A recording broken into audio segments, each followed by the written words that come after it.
ঈমান হলো তিনটি জিনিসের সমষ্টি। একটি হলো অন্তরে বিশ্বাস, আরেকটি হলো মুখে স্বীকার করা, আরেকটি হলো কাজে পরিণত করা। এই তিনটি জিনিসের নাম হলো ঈমান। এখন ঈমান তার শর্ত যদি না পাওয়া যায় তাহলে প্রকৃত ঈমান না, এটা ঈমান পরিপূর্ণ হয় নাই। একটি উদাহরণ শুনুন। জমিনে আপনি বীজ বপন করবেন, জমিনে বীজ বপন করবেন, মুখে বললেন এবং নিয়ত করলেন জমিনে বীজ বপন করব। জমিনে বীজ বপন করেন নাই, তাহলে ফসলের আশা করা যাবে?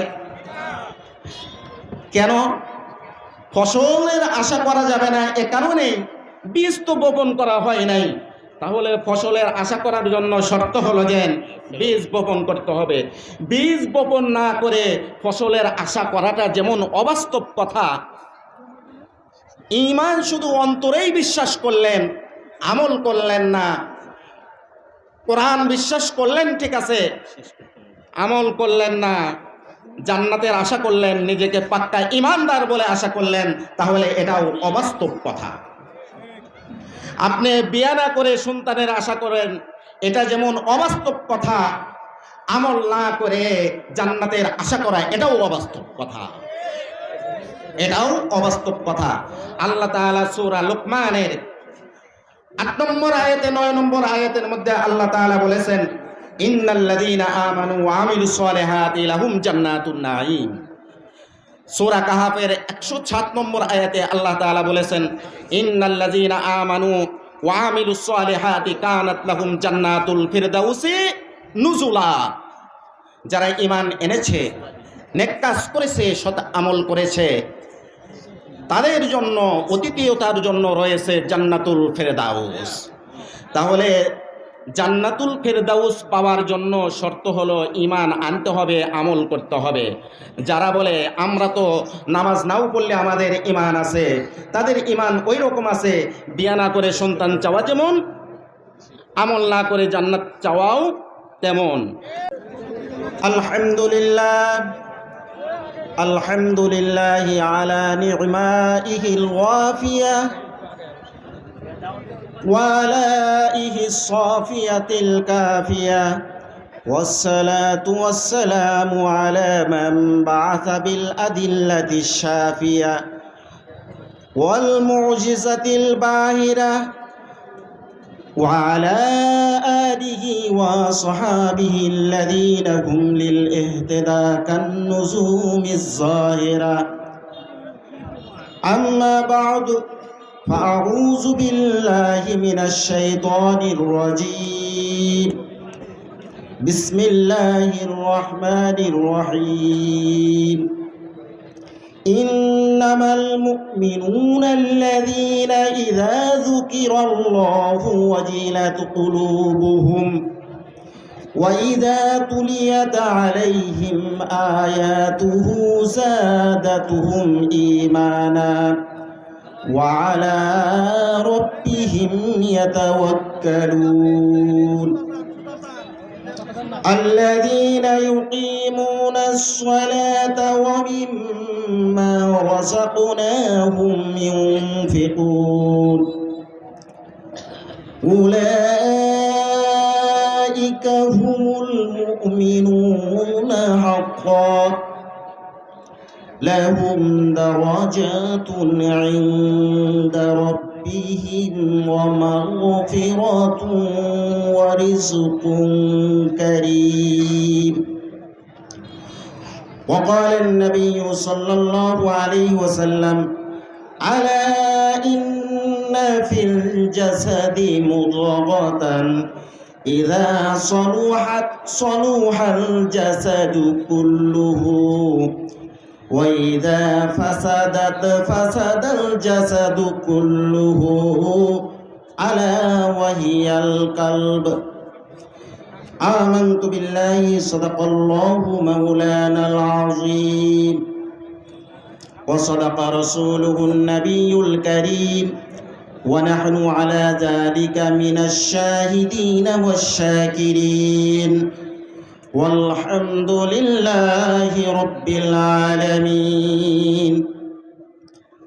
اللهم صل على سيدنا ونبينا وشفيعنا وحبيبنا ومولانا محمد صلى الله عليه وعلى آله وأصحابه وبارك وسلم. মুআজ্জাজ মুহতারাম, দিন দরদি, দিন প্রিয়, ইসলাম প্রিয় আমার ভাইরা, আল্লাহ সুবহানাহু ওয়া তাআলার দরবারে লাখ কোটি শুকরিয়া জানাই। আমরা সকলেই মহান আল্লাহ তাআলার ডাকে সাড়া দিয়েছি। কার ডাকে সাড়া দিয়েছি? আল্লাহর ডাকে যারা সাড়া দেয় তারাই হলো প্রকৃত মুমিন। কোরআন হাদিসের মাহফিল, এখানে আসা মানে হলো আল্লাহর ডাকে সাড়া দেওয়া। আমি আপনাদের সামনে সূরা আনফালের 2য় আয়াত থেকে 5ম আয়াত পর্যন্ত তেলাওয়াত করেছি। এই 3টি আয়াতের মধ্যে মহান আল্লাহ তাআলা মুমিনের 5টি গুণের বর্ণনা দিয়েছেন। এই 5টি গুণ যেই মুমিনের মধ্যে থাকবে, আল্লাহ রব্বুল আলামিন তাকে একটি সনদ দেবে। এখন বলেন তো, সনদ কি পাশ করার আগে দেয় নাকি পরে দেয়? আপনাদের দেশে মনে হয় পাশ করার আগেই দেয়। আল্লাহ তাআলা প্রথমেই ইন্নামাল মুমিনুন শব্দ দ্বারা বর্ণনা দিলেন। মুমিনের 5টি গুণ আল্লাহ তাআলা এই 3টি আয়াতের মধ্যে উল্লেখ করেছেন। এই 5টি গুণ যদি থাকে, আল্লাহ তাআলা একটি সনদ দেবে আর 3টি পুরস্কারের ওয়াদা করেছেন। আল্লাহ তাআলা 3টি পুরস্কার দেবেন। এখন এই পুরস্কার পাওয়ার জন্য, এই সনদ পাওয়ার জন্য এই 5টি গুণ লাগবে। 3টি পুরস্কার আর একটি সনদ পাওয়ার জন্য এই 5টি গুণ যদি মুমিনের মধ্যে থাকে, তাহলে আল্লাহর পক্ষ থেকে সনদও পাবে, পুরস্কারও পাবে। এটা কার কথা? আল্লাহর কথা। সন্দেহ আছে আপনাদের? মনে হয় যেন সন্দেহ আছে। আল্লাহ রাব্বুল আলামিন শুরুতেই বললেন, ইন্নামাল মুমিনুনা আল্লাযীনা ইযা যুকিরাল্লাহু ওয়াজিলাত কুলুবুহুম। এটাই চূড়ান্ত কথা, এটাই চূড়ান্ত ফায়সালা। মুমিন তো তারাই প্রকৃত মুমিন, তাদের সামনে যখন আল্লাহর নাম উচ্চারিত হয় তাদের অন্তর কেঁপে ওঠে। আমাদের অন্তর যদি না কাঁপে, তাহলে বুঝতে হবে প্রকৃত মুমিন আমরা হতে পারি না। আল্লাহ বললেন যে মুমিন যখন তার সামনে আল্লাহর নাম উচ্চারিত হয়, তার অন্তর কেঁপে উঠবে। যদি অন্তর না কাঁপে, তাহলে বুঝতে হবে প্রকৃত মুমিন সে হতে পারে নাই। আর মুমিন হলো অন্তর কাঁপে না, তাহলে বুঝতে হবে এই অন্তরের মধ্যে ব্যাধি আছে, অন্তরের মধ্যে রোগ আছে। অন্তরে আবার রোগ হয় কেমন করে? আল্লাহ তাআলা বলেন,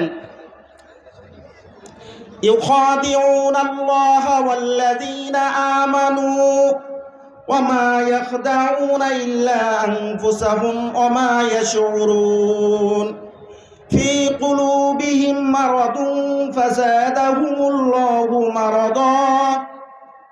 সূরা বাকারা 9 নম্বর আয়াতের মধ্যে আল্লাহ তাআলা বলেছেন, কাফেররা তারা ঈমানদারদেরকে এবং আল্লাহকে ধোঁকা দিতে চায়, আল্লাহকে তো ধোঁকা দেয় না। ইউখাদিউন আল্লাহ মানে ইউখাদিউন রাসূলুল্লাহ। তাফসীরে জালালাইনের মধ্যে আছে, হাসিয়ার মধ্যে আছে। আল্লাহর রাসূলকে ধোঁকা দিতে চায়, কিন্তু তারা নিজেরাই ধোঁকার মধ্যে পড়ে। কারণ কি? কারণ তারাও তো মানুষ, আমাদের মতো মানুষ তারাও। সমস্যাটা কোথায়? তাদেরও চোখ আছে, তাদেরও হাত আছে, তারাও খায়, আমরাও খাই। আবু জেহেল কি মানুষ ছিল না? আবু জেহেল তো মানুষ ছিল, কিন্তু সমস্যাটা ছিল কোথায়? সমস্যাটা ছিল কলবে।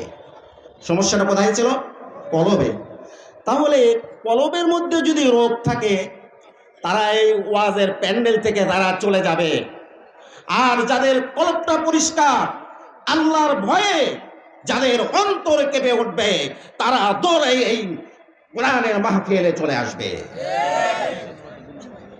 কারণ আমরা আল্লাহর ডাকে সাড়া দিয়েছি।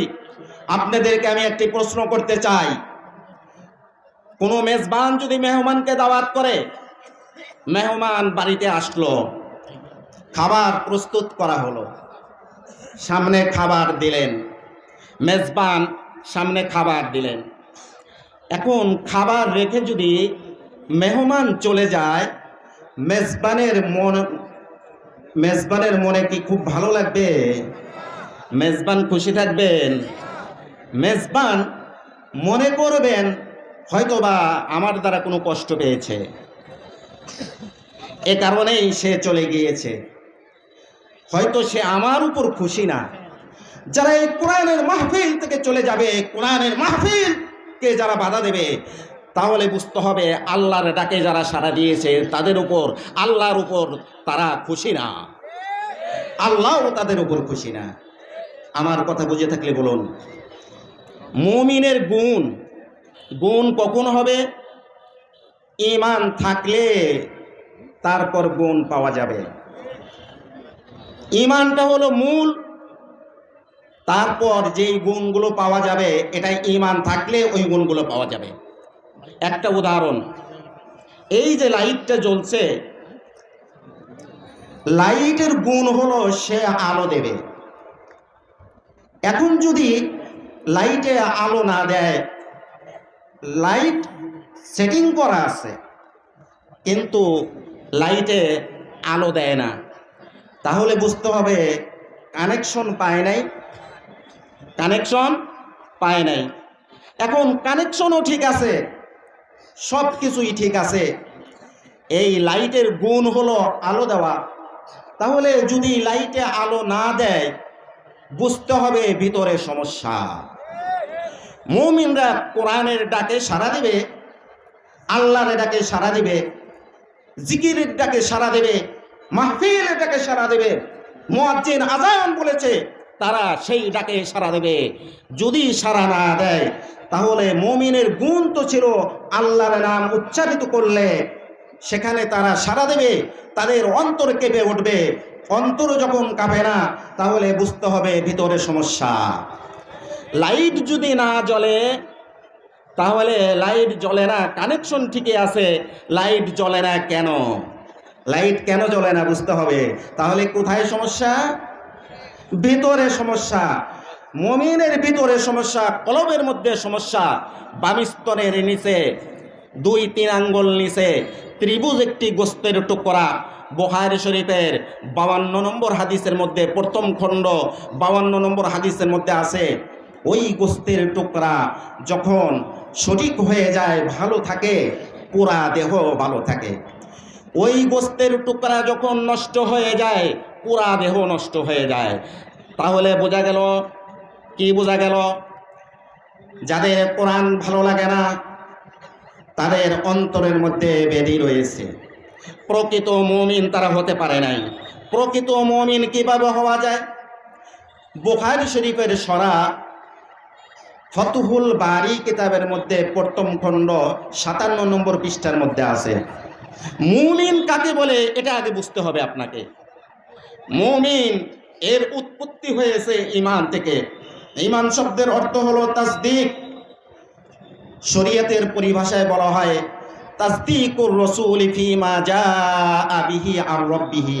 নবী করিম সাল্লাল্লাহু আলাইহি ওয়াসাল্লাম আল্লাহর পক্ষ থেকে যা কিছু নিয়ে এসেছেন ওইটা বিশ্বাস করাকে বলা হয় ঈমান। ঈমান 3টি জিনিসের সমষ্টি। একটি হলো তাসদিকে কলবি, আহলে সুন্নাত ওয়াল জামাতের আকীদা, জমহুরের আকীদা, ইমাম আবু হানিফার আকীদা, আহলে সুন্নাত ওয়াল জামাতের আকীদা, আমাদের আকীদা। ঈমান হলো 3টি জিনিসের সমষ্টি। একটি হলো অন্তরে বিশ্বাস, আর একটি হলো মুখে স্বীকার করা, আরেকটি হলো কাজে পরিণত করা। এই তিনটি জিনিসের নাম হলো ঈমান। এখন ঈমান তার শর্ত যদি না পাওয়া যায় তাহলে প্রকৃত ঈমান না, এটা ঈমান পরিপূর্ণ হয় নাই। একটি উদাহরণ শুনুন। জমিনে আপনি বীজ বপন করবেন, জমিনে বীজ বপন করবেন, মুখে বললেন এবং নিয়ত করলেন জমিনে বীজ বপন করব। জমিনে বীজ বপন করেন নাই, তাহলে ফসলের আশা করা যাবে?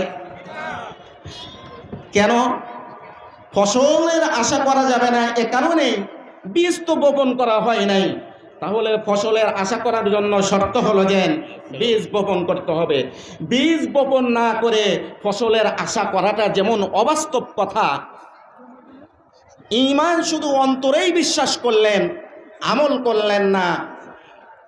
কোরআন বিশ্বাস করলেন ঠিক আছে, আমল করলেন না, জান্নাতের আশা করলেন, নিজেকে পাক্কা ঈমানদার বলে আশা করলেন, তাহলে এটাও অবাস্তব কথা।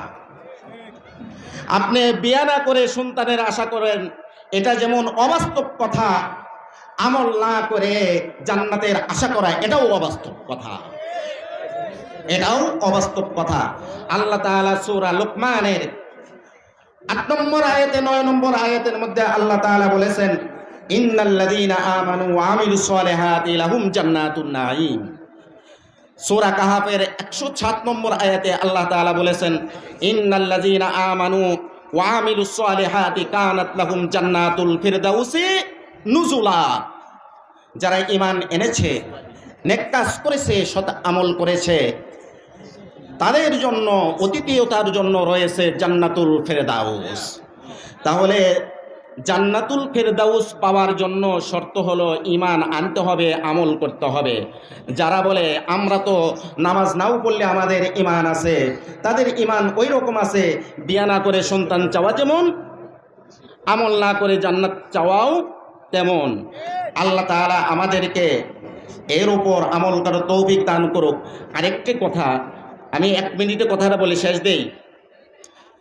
5টি গুণের কথা বলেছেন, পুরস্কার দেবে 3টি, পুরস্কার তো 5টি হওয়া দরকার ছিল। আরেকটি প্রশ্ন, আল্লাহ তাআলা এখানে সনদ দিলেন পরে, সূরা মুমিনুনের মধ্যে সনদ দিলেন আগে, সনদ তো আগে দেওয়া হয় না। 3 নম্বর প্রশ্ন, এই সূরার মধ্যে, সূরা আনফালের মধ্যে মুমিনের 5টি গুণ বর্ণনা করলেন আল্লাহ তাআলা, সূরা মুমিনুনের মধ্যে 7টি গুণ বর্ণনা করলেন। তাহলে এই প্রশ্নের উত্তর দেওয়ার আমার টাইম নাই। আল্লাহ যদি অন্য কোনো দিন আপনাদের সাথে সাক্ষাৎ করায়, আল্লাহ আমাদেরকে এভাবে জান্নাতের মধ্যে রাখবে, আমরা সকলেই আল্লাহ তাআলার কাছে আশাবাদী। আল্লাহ তাআলা আমাদেরকে ঈমানের সাথে রাখুক, ঈমানের সাথে দুনিয়া থেকে যখন আল্লাহ ডাক দেবেন, ঈমানের সাথে যেন আমরা যাইতে পারি। ওয়া আখিরু দাওয়ানা আনিল হামদুলিল্লাহি রাব্বিল আলামিন ওয়া সাল্লাল্লাহু তাআলা আলা খাইরি খালকিহি মুহাম্মাদি ওয়া আলিহি ওয়া সাহবিহি আজমাইন। আসসালামু আলাইকুম ওয়া রাহমাতুল্লাহি ওয়া বারাকাতুহু।